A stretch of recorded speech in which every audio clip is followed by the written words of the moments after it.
বাংলাদেশের প্রাক্তন প্রধানমন্ত্রীকে আপনি আশ্রয় দিয়ে দিল্লিতে বসিয়ে রেখেছেন প্রায় 20 মাস হলো। অগস্ট মাস 2024 সালে নিয়ে গেছেন, আজও সে দিল্লিতে আছে। রেস্কিউ করে কে নিয়ে এসছে ইন্ডিয়াতে বাংলাদেশের প্রধানমন্ত্রীকে? ওই নরেন্দ্র মোদী তো নিয়ে এসছেন। আজকে সেই বাংলাদেশে নিয়ে এত কথা বলছেন উনি, কিছু বলার নেই ওনার সম্পর্কে বলতে গেলে লজ্জা হয়। শেখ হাসিনার স্ট্যাটাস কি?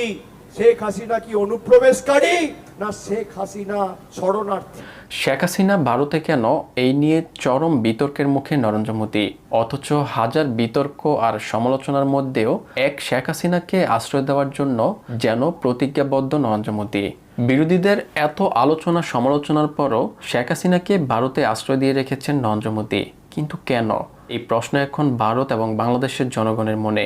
দর্শক, নরেন্দ্র মোদী নিজের বিপদ জেনেও কেন শেখ হাসিনাকে ভারতে আশ্রয় দিয়ে রেখেছেন? আপনাদের মতামত অবশ্যই কমেন্ট করবেন। নরেন্দ্র মোদীর দল বিজেপি ভারতের অনুপ্রবেশ নিয়ে কঠোর অবস্থানে রয়েছে।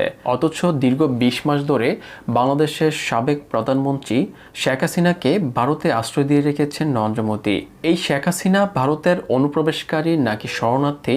কোন পরিচয়ে নরেন্দ্র মোদী শেখ হাসিনাকে আশ্রয় দিয়ে রেখেছে, এই নিয়ে প্রশ্ন ছুড়ে দিয়েছে মমতা ব্যানার্জির ভাতিজা অভিষেক ব্যানার্জি। 20 মাস আগে বাংলাদেশের প্রাক্তন প্রধানমন্ত্রীকে আপনি আশ্রয় দিয়ে দিল্লিতে বসিয়ে রেখেছেন প্রায় 20 মাস হলো। অগস্ট মাস 2024 সালে নিয়ে গেছেন, আজও সে দিল্লিতে আছে। সব থেকে বড় বাংলাদেশিকে আপনি দিল্লিতে আশ্রয় দিয়ে রেখেছেন। শেখ হাসিনার স্ট্যাটাস কি? শেখ হাসিনা কি অনুপ্রবেশকারী না শেখ হাসিনা শরণার্থী? শেখ হাসিনাকে ভারতে আশ্রয় দেওয়াকে কেন্দ্র করে নরেন্দ্র মোদীর বিরুদ্ধে দিন দিন ভারতীয় নাগরিকদের মাঝে ক্ষোভ এবং বিতর্ক ফুটে উঠছে। ভারতীয়রা বলছে নরেন্দ্র মোদী বাংলাদেশের সাবেক প্রধানমন্ত্রী শেখ হাসিনাকে বাংলাদেশ থেকে রেস্কিউ করে ভারতে নিয়ে এসেছে, এখন আর শেখ হাসিনাকে ফেরত পাঠাতে পারছে না। আবার এই নরেন্দ্র মোদী বাংলাদেশের অনুপ্রবেশকারীদের নিয়ে বড় বড় কথা বলছে। আচ্ছা, আমার একটা কথা বলুন তো, বাংলাদেশ নিয়ে এত কথা বলছে, বাংলাদেশের প্রধানমন্ত্রী কোথায় আছে? রেস্কিউ করে কে নিয়ে এসছে ইন্ডিয়াতে বাংলাদেশের প্রধানমন্ত্রীকে? ওই নরেন্দ্র মোদী তো নিয়ে এসছেন। আজকে সেই বাংলাদেশে নিয়ে এত কথা বলছেন উনি।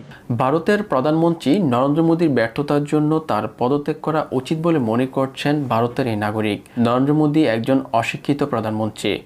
ভারতীয় হিসেবে নরেন্দ্র মোদীকে প্রধানমন্ত্রী হিসেবে পরিচয় দিতে তাদের লজ্জা হয়। তাই নরেন্দ্র মোদীর উচিত ভারতের প্রধানমন্ত্রী পদ থেকে পদত্যাগ করা।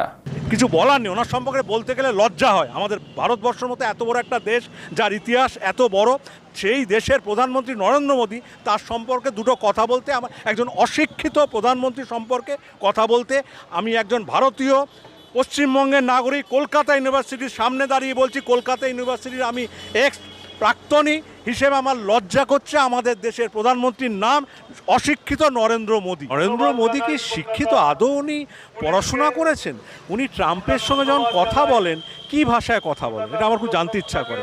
উনি তো খালি হাসেন দেখি। আর সবথেকে বড় কথা হচ্ছে, যদি পড়াশোনা করেই থাকেন, কোন স্কুলে পড়েছেন, কোন কলেজে পড়েছেন, তার সার্টিফিকেটটা আমি দেখতে চাই। একজন প্রধানমন্ত্রী এবং আমি একজন নাগরিক, ভারতীয় নাগরিক হিসেবে আমার অধিকার আছে, আমার প্রধানমন্ত্রীর শিক্ষাগত যোগ্যতা কি সেটা আমার জানার অধিকার আছে। আমি জানতে চাই উনি কোন স্কুল, কোন কলেজ, কবে পড়েছেন এবং কোথায় পড়েছেন, এবং ওনার বন্ধু বান্ধব কারা। আমার অনেক বন্ধু আছে, স্কুলের বন্ধু আছে, কলেজের বন্ধু আছে। আমি জানতে চাই ওনার স্কুলের বন্ধুই বা কারা, কলেজের বন্ধুই বা কারা, বা পাড়ার বন্ধুরাই বা কারা। এটা আমার জানার ইচ্ছে আছে। বাংলাদেশের ছাত্র জনতার আন্দোলনের মুখে বাংলাদেশ থেকে পালিয়ে ভারতে আশ্রয় নেয় শেখ হাসিনা, আর নরেন্দ্র মোদীও সসম্মানে শেখ হাসিনাকে ভারতে আশ্রয় দিয়ে রেখেছেন। ভারতীয়রা বলছে বাংলাদেশ থেকে বিতাড়িত একজন নেতাকে ভারত সরকার কেন আশ্রয় দিয়ে রেখেছে। একজন বিতাড়িত নেতার জন্য বাংলাদেশের কোটি কোটি জনগণের সাথে ভারত কেন সম্পর্ক নষ্ট করছে? এছাড়া ভারতীয় নাগরিকরা তাদের ট্যাক্সের টাকায় ভারতে আর শেখ হাসিনার ভরণ পোষণ করতে চায় না। বাংলাদেশের জনগণ যেই ভদ্রমহিলাকে কার্যত উৎখাত করে তাড়িয়ে দিল, একটা গণহত্যাকারী ভদ্রমহিলা, দায়টা আমরা ভারতীয়রা কেন নেব? তার জন্য আমরা কেন কোটি কোটি বাংলাদেশি মানুষের কাছে কেন আমরা ভারত বিদ্বেষের চাষ করব? এদিকে শেখ হাসিনাকে ভারতে আশ্রয় দিয়ে বিপদে পড়ে গেছে নরেন্দ্র মোদী। 2024 সালের 5 আগস্টের পর ভারত বাংলাদেশের সম্পর্কের অবনতি ঘটেছে।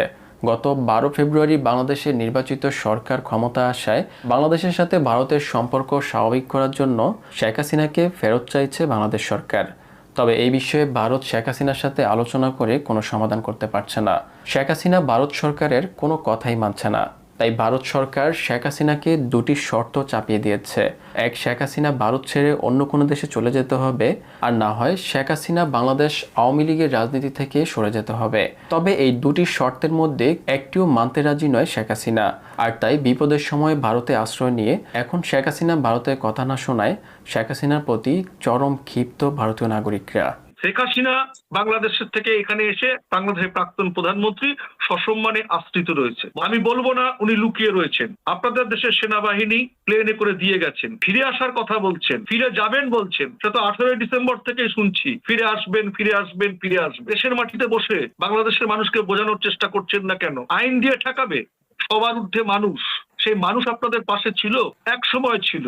আপনারা আদর্শকে, 71-এর মুক্তিযুদ্ধর স্রোতকে, আবেগকে, লড়াইকে বিপণনে পরিণত করেছেন। কিভাবে? স্বৈরাচারী মনোভাব দিয়ে, স্বজন পোষণ দিয়ে, দুর্নীতি দিয়ে, আখের গুছিয়ে। 2024-এর আগস্টের পর আপনারা নিজেদের দোষ নিজেরা দেখবেন না, দেখার দরকার নেই, আপনারাই ঠিক করেছেন। কিন্তু বাংলাদেশের মানুষ এখন যেটা চাইছে, বাস্তবতায় যেটা চলছে, বাংলাদেশের মানুষের হৃদয়ে তাদের প্রতিদিনকার দৈনন্দিন জীবন যাপনকে একটু সহায়তা দান করুন নীরবতা দিয়ে। আপনারা যেটা করছেন, বাংলাদেশে আবার একটা বিশৃঙ্খল পরিস্থিতি তৈরি হতে যাচ্ছে। 2024 সালের 5 আগস্টের পর থেকে ভারতে আশ্রয় নিয়ে ভারতের মাটিকে ব্যবহার করে বাংলাদেশে রাজনীতি করে আসছে শেখ হাসিনা। আর এতে ভারত বাংলাদেশের সম্পর্ক দিন দিন আরও বেশি খারাপ হচ্ছে। তাই ভারতীয় নাগরিকরা বলছে, বাংলাদেশের মাটিতে গিয়ে বাংলাদেশের রাজনীতি করুন, বাংলাদেশের মাটিতে গিয়ে বাংলাদেশের জনগণকে বোঝানোর চেষ্টা করুন।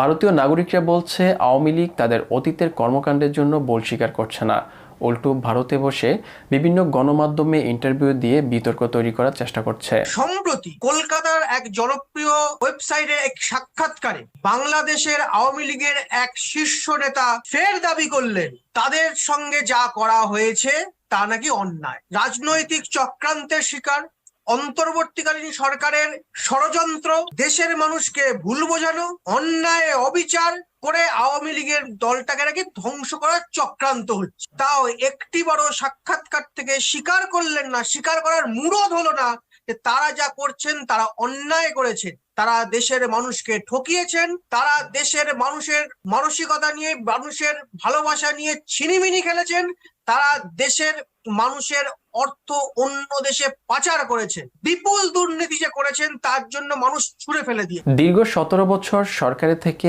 আওয়ামী লীগ বিভিন্নভাবে বিরোধী রাজনৈতিক দলগুলোর উপর অন্যায় অবিচার করে আসছিল। আওয়ামী লীগের এমপি, মন্ত্রী এবং রাজনৈতিক নেতারা দুর্নীতি করে কোটি কোটি টাকার মালিক হয়েছে, কিন্তু একবারও তাদের অপরাধের কথা স্বীকার করছে না আওয়ামী লীগ। ভারতীয় নাগরিকরা বলছে, ভারতে বসে বসে মিডিয়ায় কথা না বলে বাংলাদেশের মাটিতে গিয়ে 100 জন মানুষ নিয়ে একটি জনসভা করে দেখান, তাহলে বুঝবো আপনাদের জনপ্রিয়তা কতটুকু। সমাজ মাধ্যমে সাক্ষাৎকার দিচ্ছেন কেন? বাংলাদেশের মাটিতে গিয়ে বেশি না 100 জন মানুষকে নিয়ে একটা সভা করুন, ঘরোয়া সভা করুন বাংলাদেশের মাটিতে বসে। আপনারা তো অনেক শাটডাউন করেছেন, অনেক ঝটিকা মিছিল করেছেন, দেখেছে তো, গোটা বিশ্ববাসী দেখেছে, গণমাধ্যম দেখেছে, সমাজ মাধ্যমে রিড়ি পড়ে গেছে। আপনারাও দেখেছেন, বিদেশের মাটিতে যেখানে ঠান্ডা ঘরে বসে দেখছেন, আপনারাও দেখেছেন। ভুলটাকে ভুল বলতে হবে মহাশয়, মহোদয়। বাংলাদেশের মানুষ, প্রান্তিক মানুষ থেকে শুরু করে বুদ্ধিজীবী, ইন্টেলেকচুয়াল, আমলা, সকলেই কিন্তু হৃদয় দিয়ে বাংলাদেশটাকে ভালোবাসে। আপনারা সেই দেশে বসে রাজনীতি করেছেন, সেই দেশের মাটি থেকে আপনারা উৎখাত হয়েছেন। আপনারা কি আয়নায় নিজেদের মুখ দেখেন না? 2008 সাল থেকে 2024 সাল পর্যন্ত আওয়ামী লীগ যা করেছে তাদের কর্মকাণ্ডে অবশ্যই কিছু না কিছু ভুল আছে। ভুল না থাকলে বাংলাদেশ থেকে পালিয়ে বিদেশে আশ্রয় নিতে হতো না তাদের। ভারতীয়রা বলছে, ভুলকে ভুল বলে স্বীকার করতে হবে। 2024 সালের 5 আগস্টের পর থেকে এখন পর্যন্ত আওয়ামী লীগ তাদের অতীতের কর্মকাণ্ডের জন্য কোনো রকম ভুল স্বীকার করছে না। তাই ভারতীয়রা বলছে, আওয়ামী লীগ যা কিছু করেছে তাদের নিজের দোষ নিজেরা দেখছে না। আওয়ামী লীগ হচ্ছে যতবারই যাই বলুন, ওদের নিজেদের দোষ কোনোদিন ওরা দেখে না।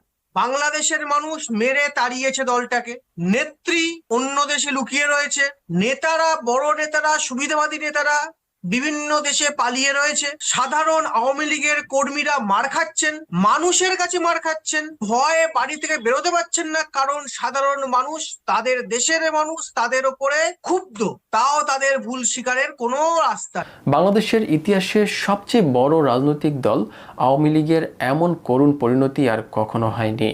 দলের নেত্রী অন্য দেশে পালিয়ে আছে, বড় বড় নেতারা আত্মগোপনে আছে, দেশের ভিতরে সাধারণ মাঠ পর্যায়ে কর্মীরা নিজ দেশে মার খাচ্ছে, তারপরও আওয়ামী লীগ তাদের ভুল স্বীকার করছে না।